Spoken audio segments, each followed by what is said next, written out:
Beijing's largest BMW dealership, once a beacon of luxury and innovation, has shut down. Now, this is known as BMW's first 5S dealership in the world, and it was more than just a car showroom. This massive dealership offered second-hand car sales, financial services, and BMW's renowned after-sales services all under one roof. However, as of late October, it is now another victim of China's cutthroat automotive market. What we're going to be looking at today is what caused the closure of BMW's 5S dealership and what is happening with BMW in China as of late, because at the moment it is not looking so good. So starting off with the closure of Beijing's largest BMW dealership, the 5S, it was established in 2012 and it had significant investment, and it was hailed as a groundbreaking achievement for BMW. And as BMW's first 5S dealership, it set a new standard with its eco-friendly design and expansive facilities. But after years of operation, severe financial strain, it has been forced with its closure. But by late September, the dealership was also visibly empty, and on October 23rd, a notice, as you can see on the screen, confirmed that the store would no longer be operational. Now, this notice, posted by Beijing Automotive Services Company, reveals that the dealership's financial struggles due to the tough economic environment, and they also mention a search for capital injection or support to manage liquidity issues and protect customers' interests. And additionally, BMW's brand licensing rights for this dealership was suspended on October 20th of this year, basically halting all operations and sales. Now, the closure of this BMW 5S dealership affects everyone from buyers, long-term customers, as well as employees and suppliers. Now, many of these customers actually paid deposits to put on cars, and guess what? They never received it, and some of them even went ahead and bought maintenance packages for their BMW, so they can get it maintained over a couple of years. But the problem is it's worthless now, and a group chat with over 200 people in China has been set up to discuss how they're going to reclaim their lost deposits and services. Meanwhile, employees are facing unpaid wages, with some of them missing out on 1 to 2 to 3 months of income. If I was missing 3 months of income from my job, I would be absolutely mad, and that is what is happening in the BMW dealership. They're actually protesting and asking where is their money, but what they're getting is just another external company not saying much and just telling them that the dealership is foreclosed on.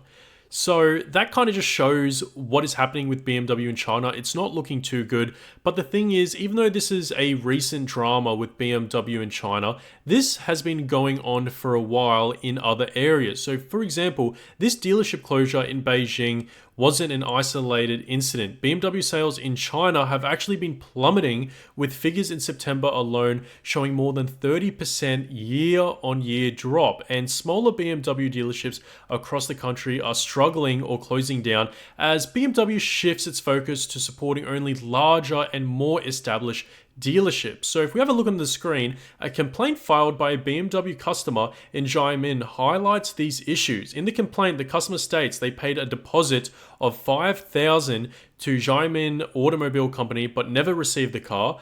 The request for immediate delivery has been processed, but the complaint shows the widespread impact of capital chain issues affecting these dealerships in places like Fuzhou and Xiamen, and this has stirred concerns not only within the automotive industry, but also the general public, which just shows BMW's operational struggles in China.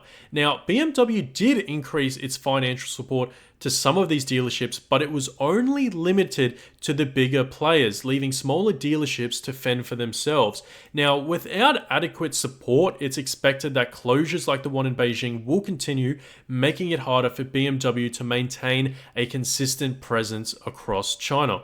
Now, what we're going to be looking at is, why does this even exist? Why are these car companies and car dealerships plummeting when, they have one thing to sell, which is cars? And that is also the problem. Not only do they sell services and other bits and bobs here and there, but the major exacerbating issue that's causing the financial strain is the price competition. Now, this has been driven by domestic electric vehicles, EVs, and BMW and other foreign automakers have been forced to slash prices to remain competitive because, as you know, some people like the latest tech, the latest trend, which is EV cars, and of course, being in China itself, that's where some of the cheapest EV cars you can buy are based. And the thing is, why would you want a BMW when you can get luxury in a cheaper car that has the same amount of tech, if not more? You know, there might be some people saying that, you know, BMW might be more reliable, but sometimes, you know, EVs can just be just as reliable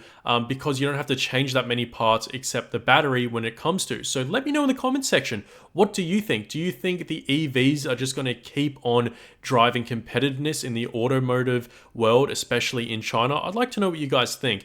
And of course, with the slashing of prices comes the reduction of production in China. Now, in response to this falling demand, BMW's production in China is also being scaled back. Normally, when cars and basically any product of that matter is doing good, they scale it further and they can't wait to put more out. But obviously, this isn't the case. Now, the largest manufacturing hub is in Shenyang, and the production has slowed significantly, and employees are now working part-time, and many contracts for people working have not been renewed. Now, this reduced output reflects BMW's diminished look for the China market, as both production and employment are taking a hit due to these declining demands. Now, what could BMW do in the future to fix this for themselves?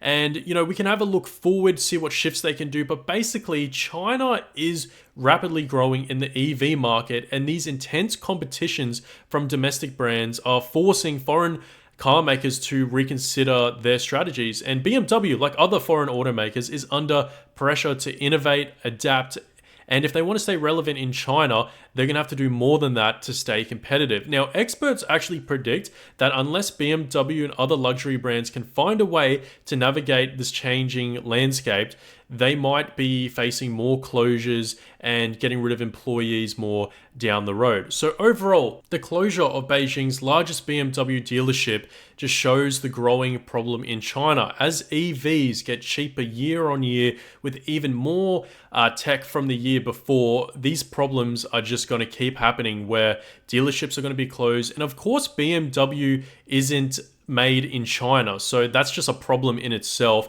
And obviously these foreign brands like Mercedes, Bentley, and of course BMW, they are at risk of being left behind. Obviously they have tried to implement their own EV range, but as I said before, because there's so many new players coming onto the market making their own EV, it's just dropping the price year on year, and of course that creates a problem in itself. So let me know in the comment section, what do you think BMW should do to hope to strive in the future? Should they just scrap everything, you know, just leave their M Sport competition cars out on display for everyone to have and just focus on being more of a race car company instead of just general consumerism?